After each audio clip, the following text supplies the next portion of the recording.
Hello, and welcome back to Board to Life. Today's going to be a little different, as I was requested to actually do a character overview for the Sharpshooter and UAV operator as well. However, I don't actually have the add-on for the characters, so I'll be showing the TTS version of it. Hopefully this is not a common thing to have to do that, but in this case I do. So let's go right into it.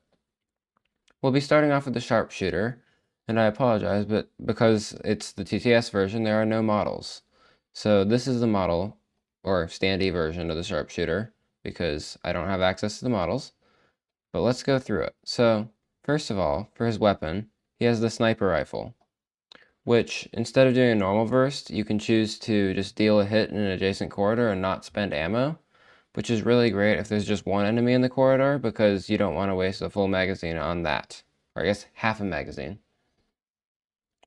And then if we go over to his action cards, you're going to have the 6 normal ones, those being demolition, search, chain of command, repairs, rest, secure, and then we have the 4 unique ones, starting off with 1 by 1. So as long as you have ammo on the sniper rifle, you can resolve the effect any number of times, which deals a hit in an adjacent corridor, and you roll a shoot die. And if it's a basically critical hit or ammo symbol, you spend ammo. Now, this is actually really nice because it actually reduces the odds of you losing ammo, because there's basically a 1 in 4 chance that you'll lose ammo from this effect, since there's one of each of those symbols on the 8-sided die. So essentially, if there's only a couple enemies in the corridor and you have this card, might as well play it. Then we have headshot. So if your sniper rifle has ammo, and you're going to see that a lot on these cards, you can discard an additional action card to deal critical damage to an intruder in a neighboring room. So I believe in the prototype this actually specified in your room. However, this is just really nice because if you're in an adjacent room, yes, it's 2 actions. However, it doesn't use ammo and it just one-shots them. So I know I have a friend that did this a lot with the Queen, specifically, because you basically have to roll headshots on the Queen, especially if you're playing against Neo-Flesh Cult, to actually deal any reasonable damage. So all around, really great ability. And I want to mention that it does specify you have to be outside of combat, meaning that you do actually have to do this from an adjacent room, not from the room with the enemy. And then we have hold position. So if your room is secured with at least 2 markers, you draw 2 action cards, which is actually quite nice because if someone played if you have a secure card and you play it, that gives you 2. Then you can play this, and it essentially recycles those cards by giving you 2 more cards. So you'll have basically gone through no actions by doing it. And then finally, we have taking aim. So you can shoot or burst and re-roll the first result, and you must accept the second result. Now I believe Recon and a couple other characters might have this card as well, but it's still nice because it doesn't cost you any more than a normal shooter burst would, but it gives you a better chance of actually hitting. And essentially, the reason you might want to play the Sharpshooter with this is because he's just very good at single target elimination, which doesn't sound like it would be good, but actually works out quite well because he's very precise about his hits. Also, I will mention he is rank 5. And we also have the UAV operator. So the UAV operator is a little more different than the sniper or sharpshooter character. First of all, he's rank 3, so not that high of a rank. However, then this is where it's really unfortunate I can't show the models, but not only is there a model for the UAV operator, there's also a model for his UAV, or drone kind of thing. And fun little thing I just want to mention, the TTS version of this game actually has a little noise for when you're moving the UAV. And I just think that's really funny. Anyway, so UAV operator's weapon is the smart rifle. So if you are in a room with the UAV, you may re-roll the first roll, and then you must accept the second result. So, of course, with this UAV, you can move it around separately from you with various action cards. It can be quite fast. It's kind of like, I want to say the dog from one of the previous ones, but basically, It's going to help you. You might want to be with it. You might not want to be with it. It really depends on what you're doing. With this weapon, you do want to be with it. Anyway, we have the 6 action cards that were the same as the previous character. Just the standard ones. We'll go through them quick anyway. Search, demolition, rest, repairs, secure, chain of command. Okay. So for our more unique ones, we have defense systems.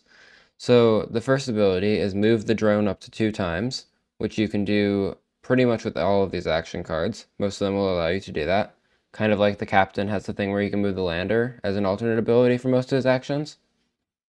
Or, and you're also going to see the UAV and the drone are the same thing. They're just going to be mentioned a lot. So if the UAV is in a neighboring room, you can move there without making a noise roll. So essentially it checks that there's no enemies nearby, and then you can move there. Or as a reaction, when a character in a room with the UAV would be attacked, you can prevent the attack. So you can have the drone kind of like harass the enemy or something. Then we have pick up and deliver, which once again, you can move the drone up to 2 times, and then you resolve an effect depending on where the drone is. So if it's in the nest, you get an egg, and that goes onto your player board, assuming you have a hand slot. If it's in the landing zone, you can gain a chosen tactical belt token from the supply zone. I believe that means landing zone. But otherwise, you can choose one, and that's the item symbol. It just looks a little weird on here. In the drone's room, and gain 1 item of the same type. Then you place the drone in your room. So essentially, if the drone is in a room with any of those things, you can essentially gain that thing and then bring the drone back to you.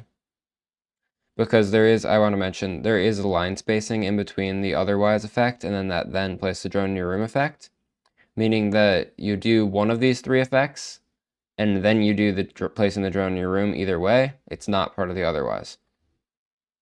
Okay. So then we have explore, which once again allows you to move the drone up to 2 times. And then you can move it through an unexplored, or not, and you can move the UAV through an unexplored corridor and resolve the exploration sequence, but do not resolve the entrance effect.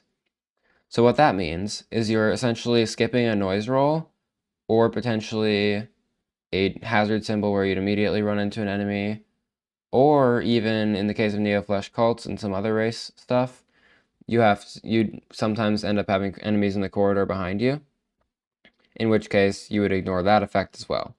So it's a nice way to essentially explore a room without actually going over there, and essentially the effect of the exploration drone item card, which makes sense actually. Now, for the final card for the UAV operator, we have auto destruction, which first of all can move the UAV up to 4 times.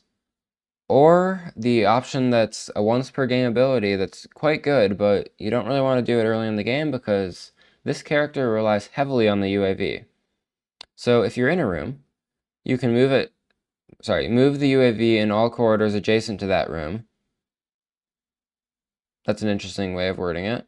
Destroy all doors, deal critical damage to all intruders, and each character loses 3. Place malfunction and fire in the room, remove the UAV from the game. So I think it's just the TTS version of this is worded really weirdly. It's probably still the prototype text. But essentially this means if you're in the room, you can move the UAV, and then it destroys all doors, basically kills all enemies, and damages all players in the room that it is now in. And then it will basically break the room and set it on fire, and then get removed from the game, meaning that most of these unique action cards will not really do anything anymore. So now I can officially say I have actually covered every character in Retaliation, even the ones I don't actually own. Thank you for watching, and we'll see you next time on Board to Life.